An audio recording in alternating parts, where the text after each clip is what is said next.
Amém. Paz seja convosco.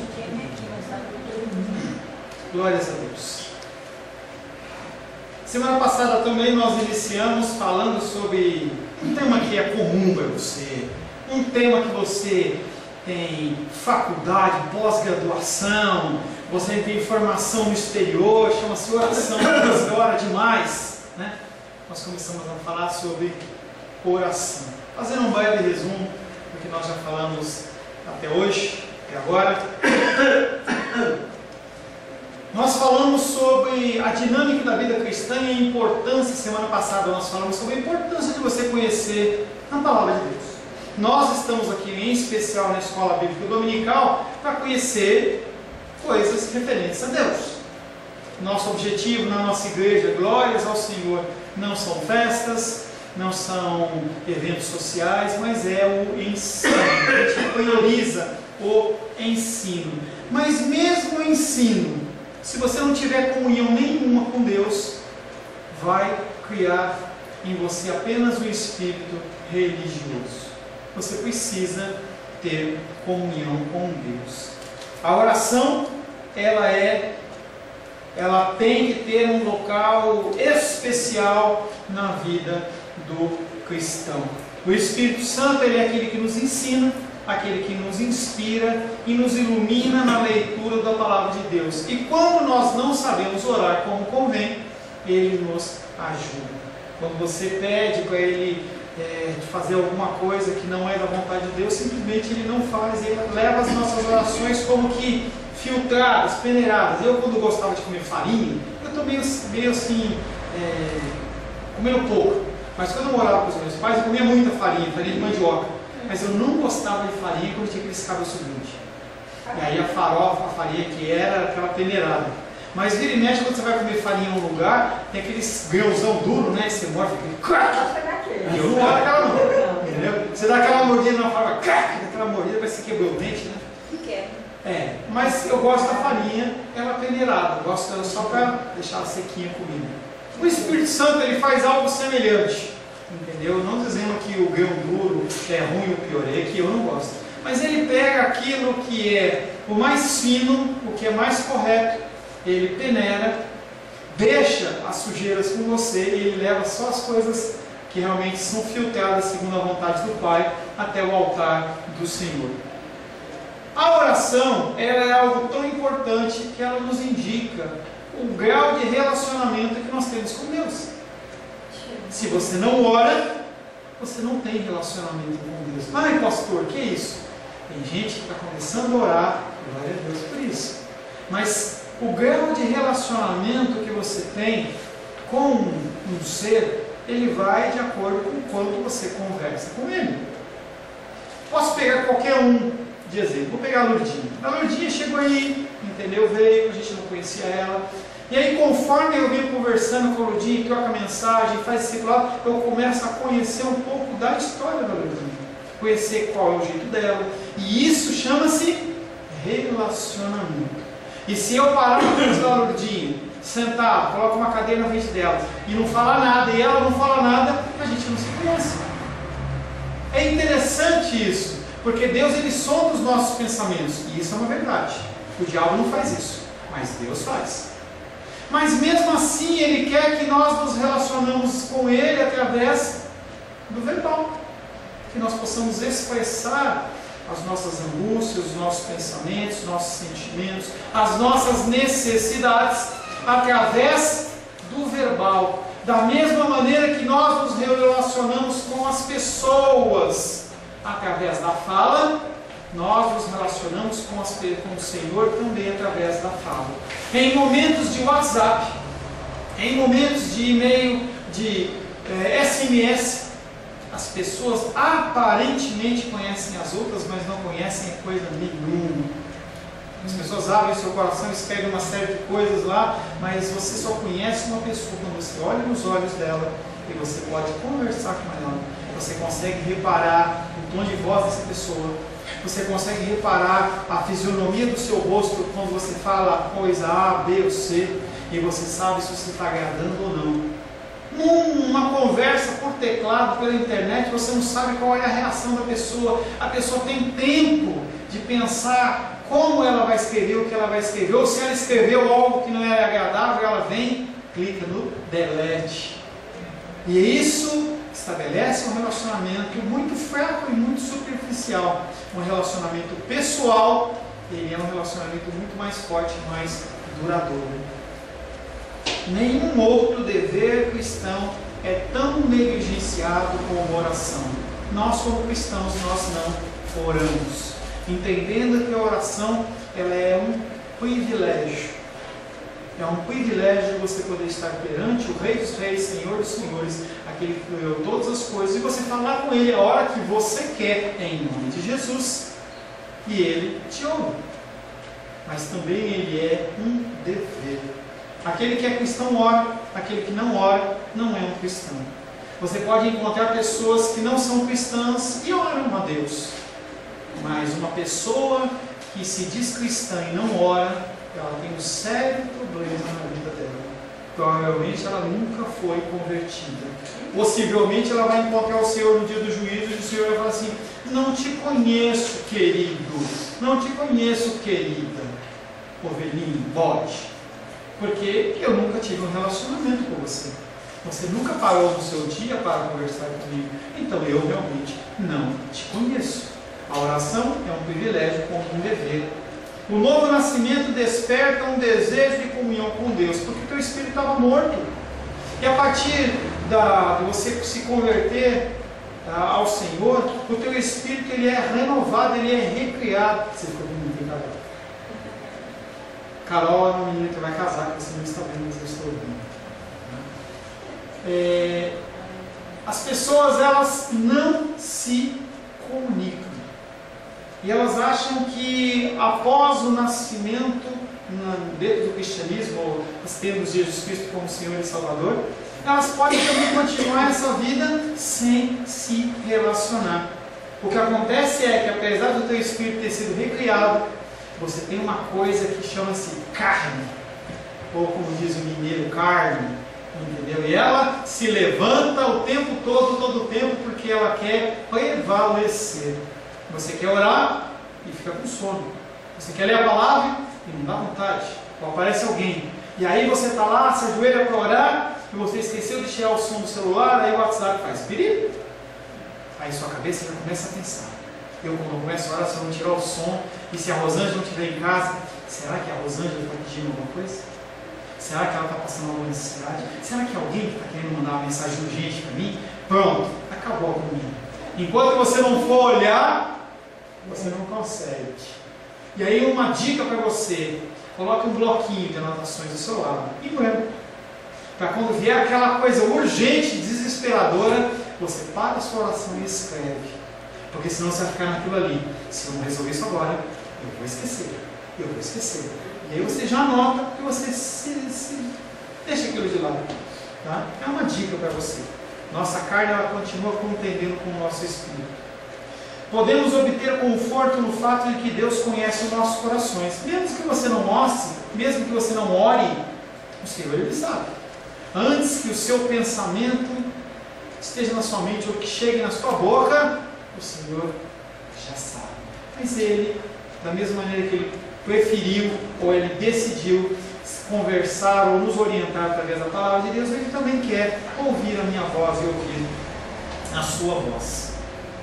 Sempre que somos incapazes de expressar o que passa na nossa alma, e isso é uma realidade porque nós falamos muitas vezes o que não convém, o Espírito Santo ele é aquele que intercede por nós através de gemidos inexprimíveis. E tem mais uma série de coisinhas mais simples, nós vamos retomar a partir de agora, e nós vamos falar de Lucas. Você não vai ler, é um texto muito longo, mas Lucas 22, de 39 a 62.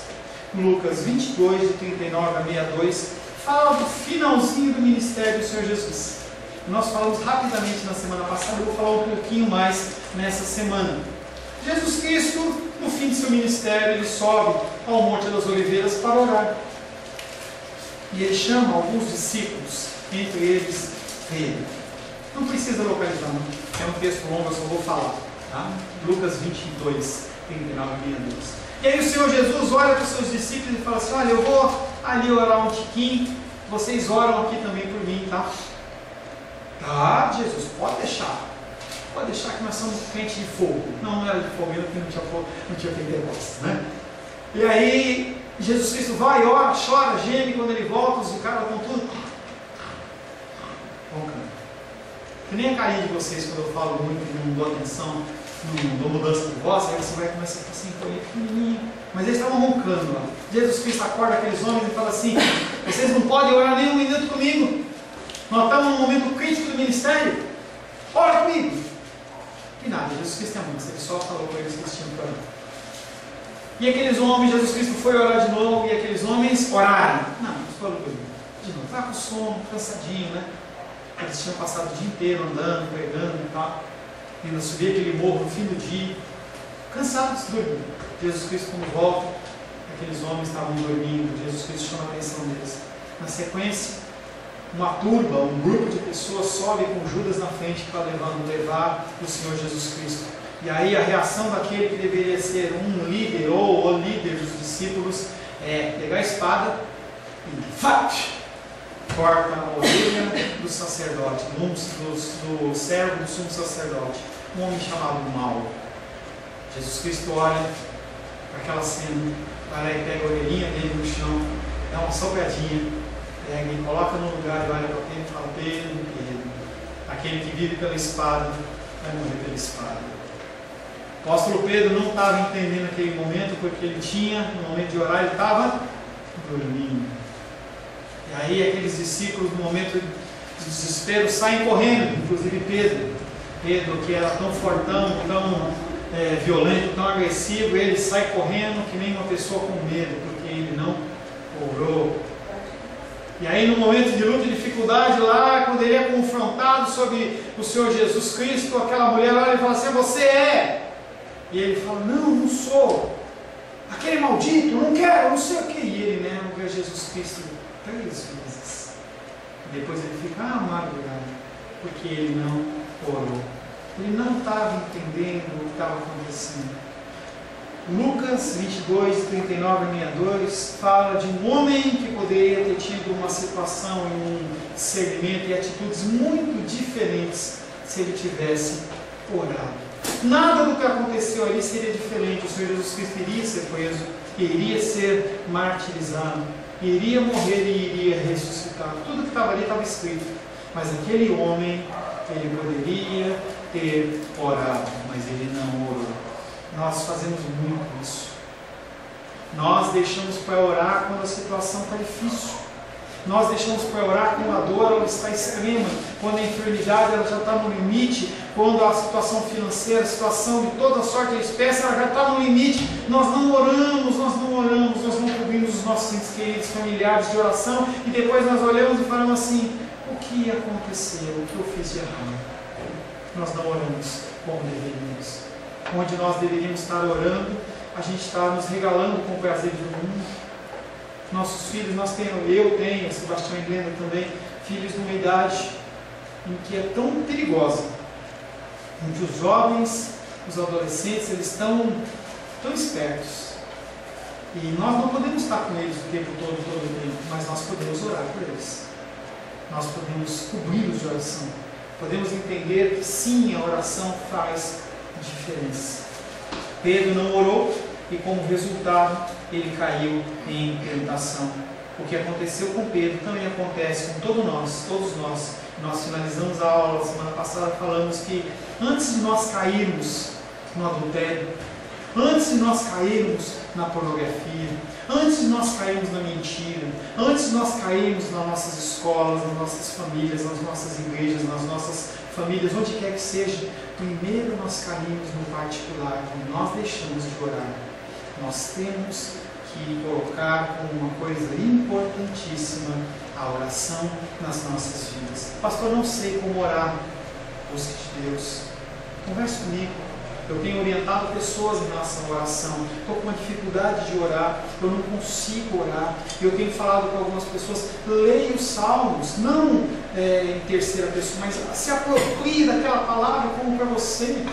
O Salmo 23 é muito fácil.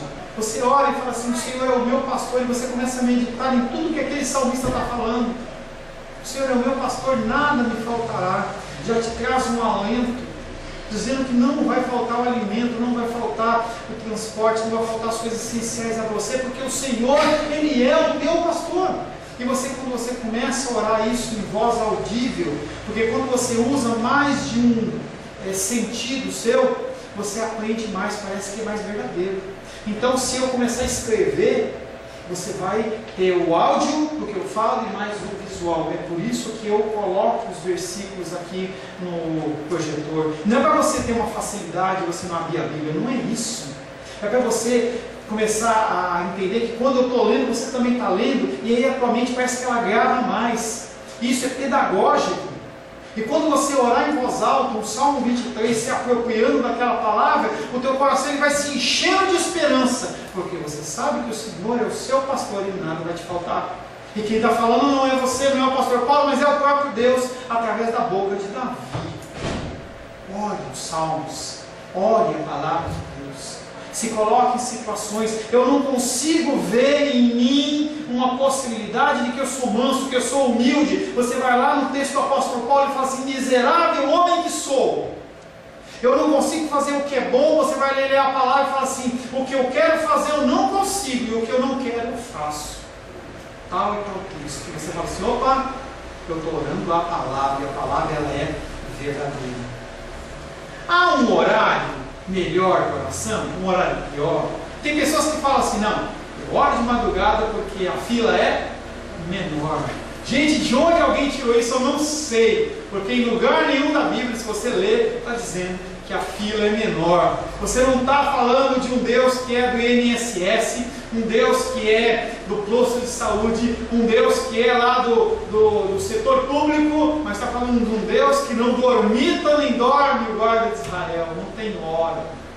Mas eu falo para você, se você orar cedinho, se você orar na madrugada, não é que a fila é menor, você tem menos pessoas te ligando, o zap não vai tocar, o celular não vai tocar, você não vai ter nada a fazer. Tem contas no banco que você não consegue pagar pela internet se não for no horário normal. As pessoas não atendem um call center de madrugada, só se for extremo. Então, na madrugada, no horário que estão todos dormindo, é mais tranquilo para você orar. O filho não está correndo, não está ouvindo barulho, ninguém está gritando, o homem não está tocando campainha. Eu moro lá no setor de oficinas, ninguém está levantando as portas de ferro, ninguém está martelando nada. E é mais tranquilo. Mas é um horário melhor? Pode ser para mim, não para Deus. Qualquer horário que você quiser orar para Deus, você pode orar. Qualquer lugar que você quiser orar, você pode orar. Você não tem que ir em Jerusalém, você não tem que ir no Monte de Samaria. Você pode orar com roupa, sem roupa, pelado, dormindo, deitado, como você quiser. Mas você tem que orar. Não há um horário especial. Isaías 54. Isaías vai falar sobre esse horário que é especial para mim e para você no sentido de tranquilidade. Isaías capítulo 50, verso 4. Quero pedir para a Lourdinha estar lendo, por gentileza. Está com a Lourdinha? Isaías capítulo 50, verso 4. Só mais um minutinho.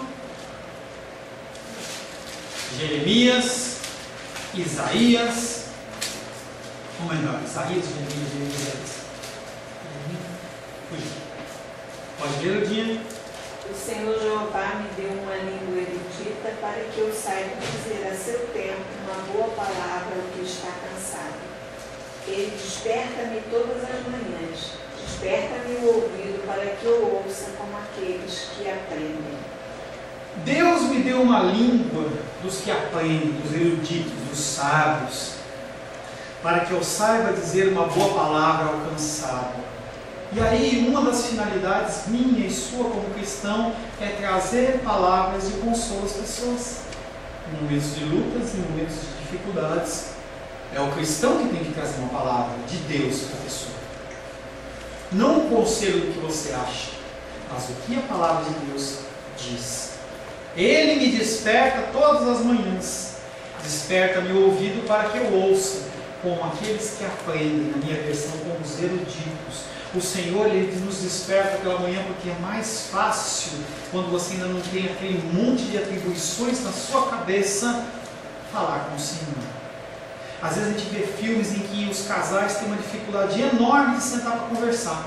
Eu lembro que uns 10, 15 anos atrás eu acompanhava uma série que chamava Anos Incríveis, que mostrava a década de 60.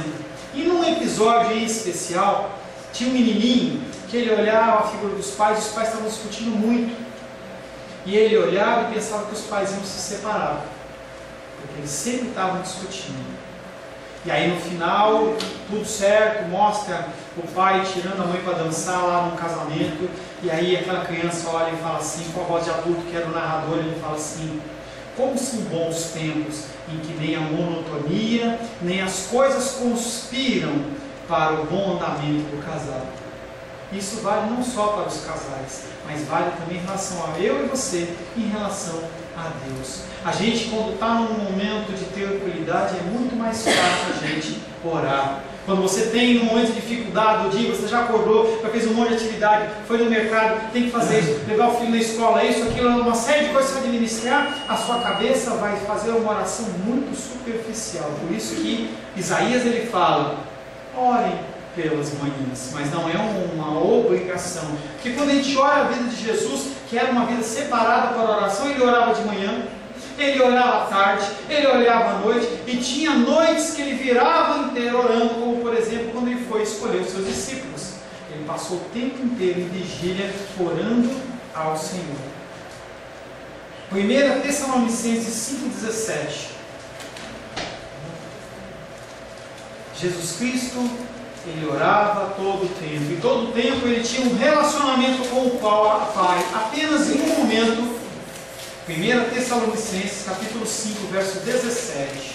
Só um momento o Senhor não teve comunhão com o Pai, foi o momento da crucificação, em que o Senhor estava com todos os pecados, meus e seus, e de toda a humanidade salva nos seus ombros. Que o dia está olhando para mim, você pode ler, por gentileza.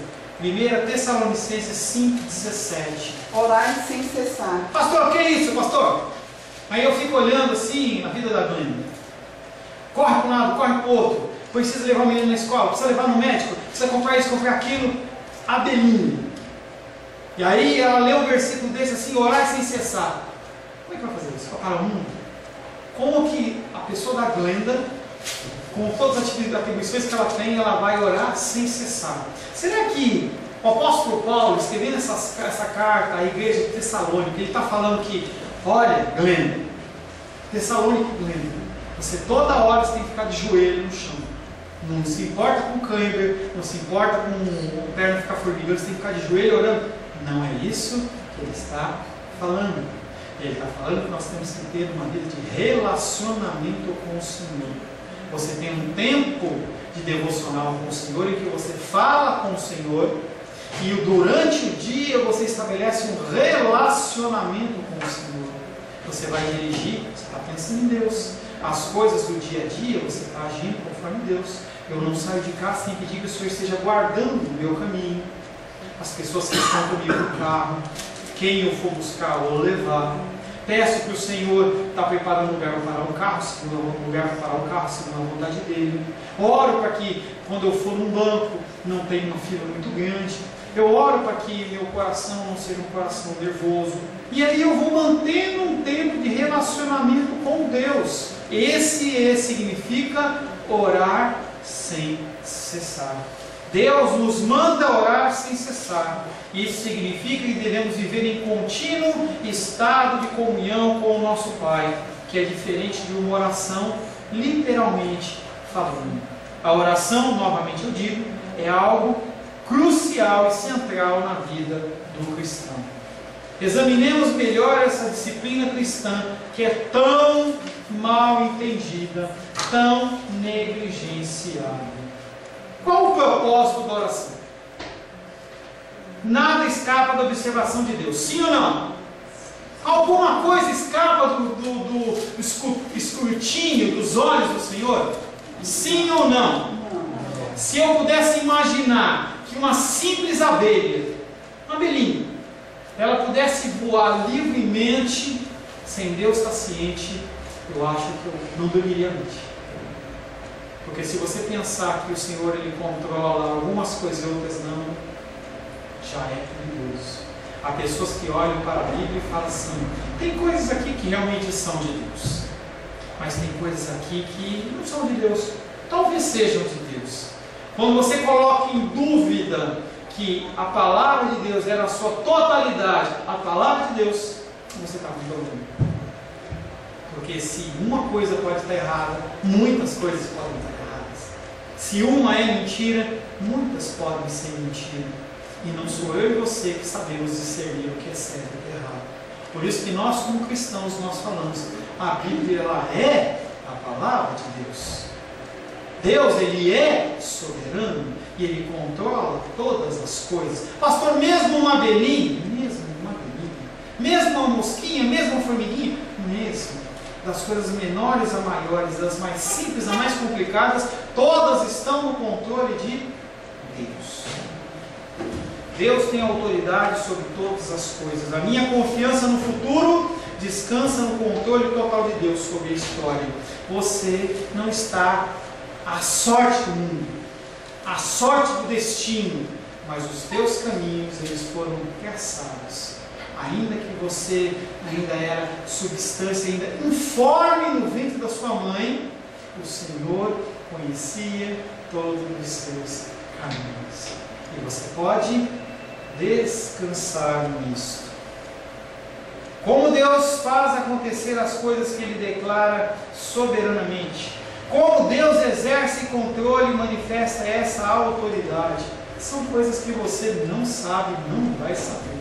São coisas que são inerentes à figura de Deus. Talvez eu brinco com as pessoas, coloca uma agendinha espiritual e anota as coisas que você vai querer entender de Deus. Coisas, e Ele talvez te explique na glória, mas hoje não tem como você questionar algumas coisas. Eu falo com as pessoas que eu dou discipulado, tem coisas que não tem como você questionar, ou você acredita ou você não acredita.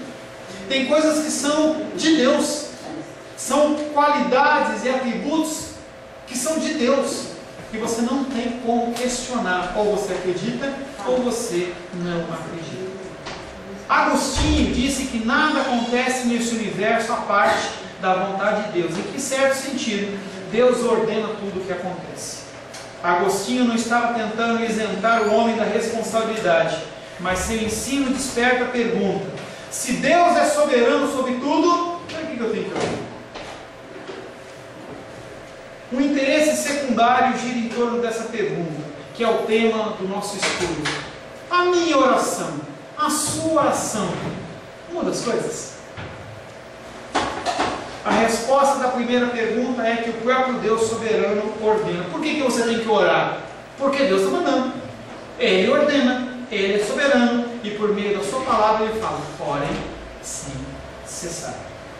A oração não é opcional para o cristão, pelo contrário, ela é exigida e ordenada. Você tem que orar. Você tem que orar. Mas e se eu orar e não acontecer nada? Não importa. Você não pode ser que você seja blindado com uma resposta de oração. Como por exemplo, semana passada nós oramos, como muitas pessoas no Brasil oraram, para que houvesse um transcurso tranquilo pós votação do impeachment da Dilma, ou não.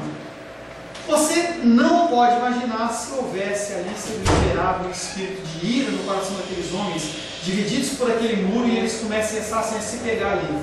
Porque ali com certeza devia ter pessoas armadas, pessoas com o intuito de fazer arruaça.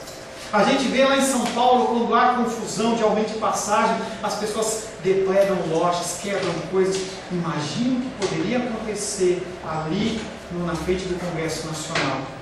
Aprove a Deus que aquelas pessoas elas não houvessem se degladiado. Chama-se resposta de oração. Tenho orado todos os dias pela saúde da Lourdinha, pela da titia, a dos reis passou mal semana passada, eu orei essa semana que o Senhor pudesse estar concedendo que as coisas fossem melhores, tanto que ela está aqui no nosso meio. Respondeu uma oração minha, mas eu estou vendo a titia com dores, a Lourdinha com dificuldade, e Ele responde parcialmente, mas não importa se nossas respostas elas vêm ou não vêm, o Senhor Ele fala, ore sem cessar. A questão não é se vai acontecer ou não se está acontecendo, importa é que nós temos que orar.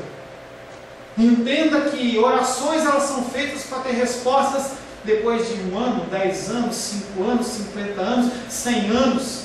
Às vezes a gente cria orações, nem na quarta-feira a gente ora para o Senhor, está nos abençoando, trazer mais vidas. A gente não sabe quando e se isso vai acontecer, mas pode ser que a gente continue 10 anos, 20 anos com esse pequeno grupo aqui. E aí daqui a 15 anos, 20 anos, 30 anos, 40 anos, sei lá, quando eu morrer, alguém assuma no lugar, talvez o Gabriel, o Arthur, sei lá. E aí a igreja ela começa a crescer, porque a resposta de oração é no tempo de Deus. Não importa quando vai acontecer, mas nós temos que orar. Apenas o fato do Senhor, Deus Criador do Universo, ordenar que a gente ore, é razão suficiente para nós orarmos. No entanto, Ele não somente nos manda orar, mas também nos convida a tornar conhecidos os nossos pedidos. Tiago capítulo 4, verso 2. Tiago 4, 2.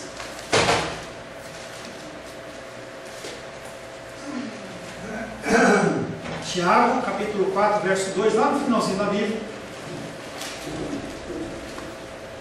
Antes de 1ª, 2ª e 3ª João. Antes de Pedro. Tiago capítulo 4, verso 2.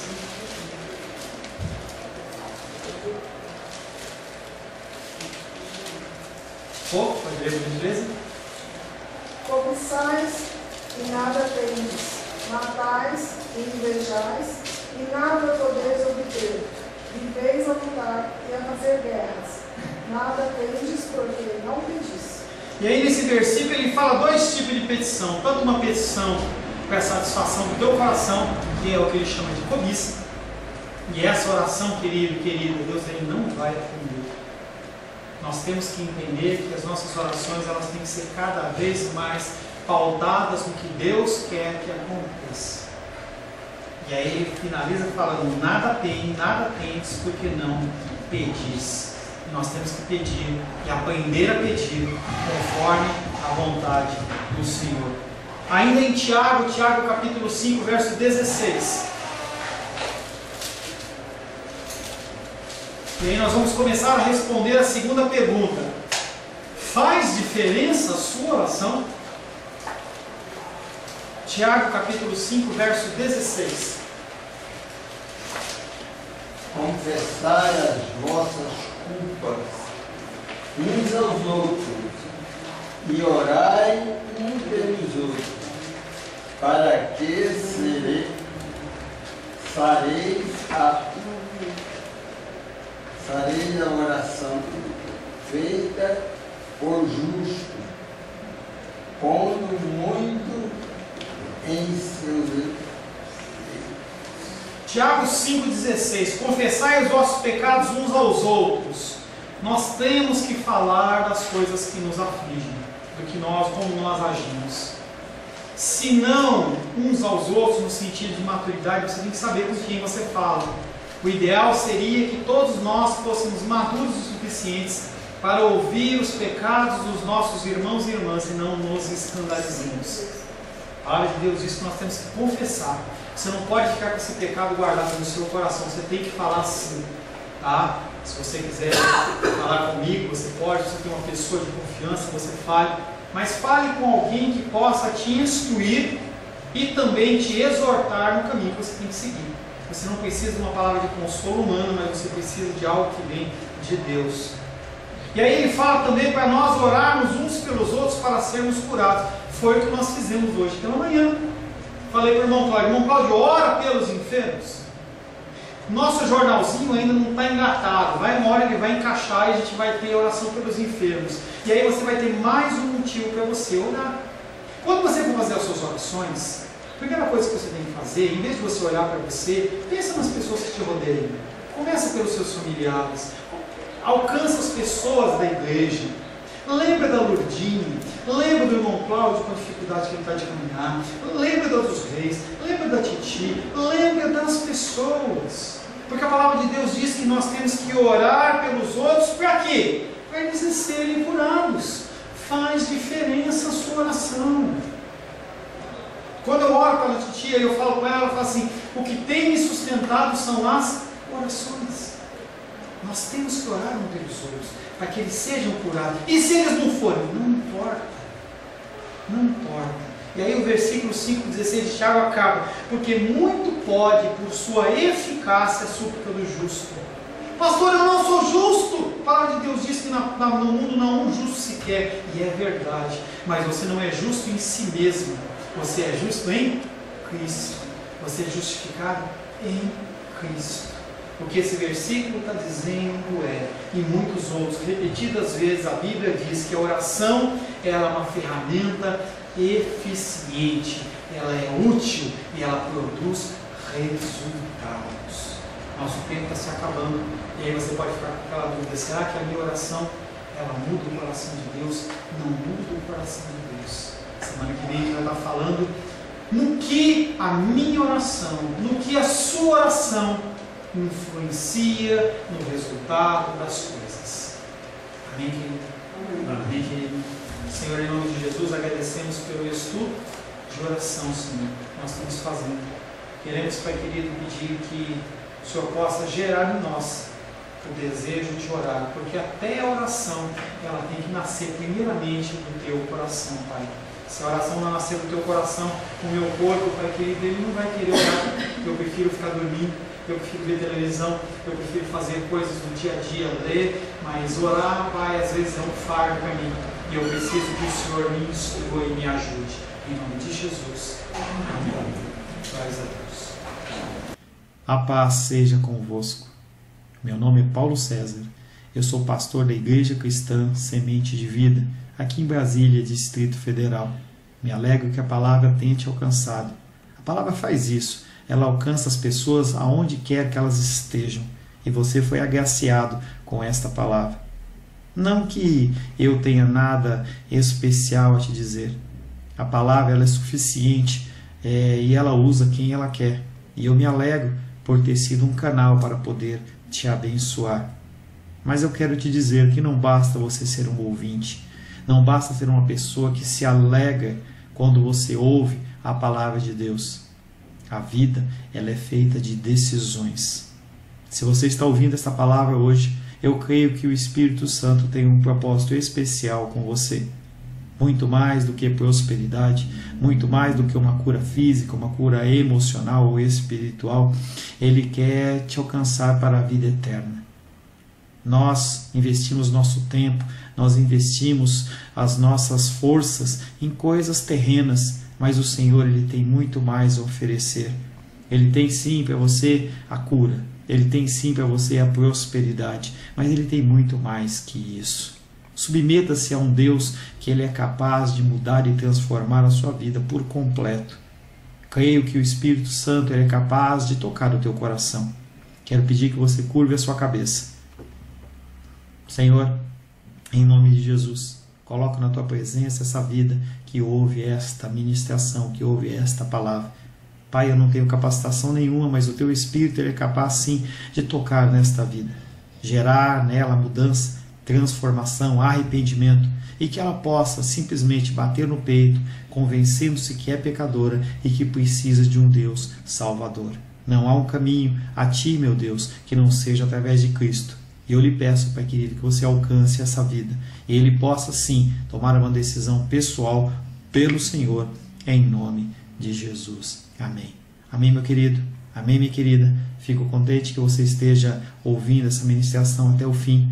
E peço que você não se limite a ouvir os cultos pela internet. Você procure perto da sua casa uma igreja, um lugar que proclame a palavra do Senhor. Eu oro para que o Espírito Santo te direcione nessa busca, porque muita coisa tem sido oferecida que não é o Evangelho. Eu abençoo a sua vida em nome de Jesus. Amém.